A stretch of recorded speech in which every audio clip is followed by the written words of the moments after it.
National correspondent for the Tablet and Crux, Christopher White, is in Rome covering it all, and he joins us now. Chris, Pope Francis ordering a more thorough investigation into the McCarrick case. Why did the Vatican decide to do this now? How long could this examination even take? That's right, Liz. We're now a month into the McCarrick saga post-Ireland, in which the Pope really received all these allegations. And I think the main thing that's driving this and dragging it on, in fact, is the fact that the Vatican moves very slowly. And so internally, what had to happen is a review of files had to take place inside what's known as the Congregation of Bishops, which is the body that oversees all of the bishops around the world, and move that over to the Vatican Secretary of State, where the formal sort of investigation will occur. And so what we've seen is just the slow machinations of the Vatican bureaucracy. But the fact that we are seeing something at all is signs of progress. And another big story you're following for us, a top-ranking Vatican Cardinal, Mark Willett, firing off a letter denouncing the recent accusations from Archbishop Carlos Maria Vigano, who accused the Pope and others at the Holy See of mishandling the McCarrick scandal. Was the Cardinal answering for the Pope? Well, I think it's unfair to say that he was answering for the Pope, but he was certainly answering with the Pope's permission. He states very clearly in his 3-page letter that he's writing this with papal approval.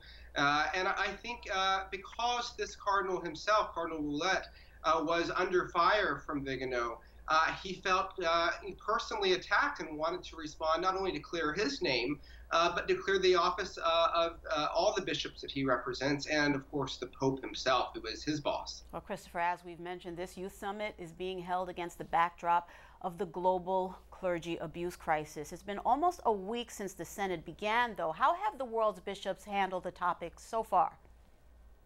Liz, what we've seen now, it's very clear that sex abuse is an important and critical part of the discussions underway here at the Synod.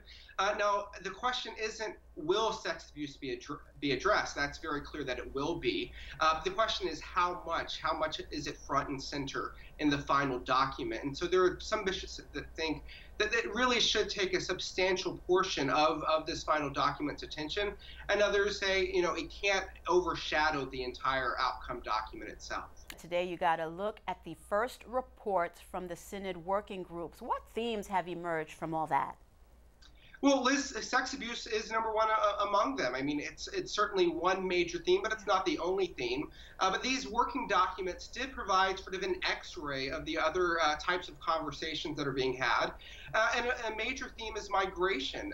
One thing that is uniting bishops from around the world is the fact that many migrants are young people searching for a home, and the church is, in a sense, the best body in the world to respond to them.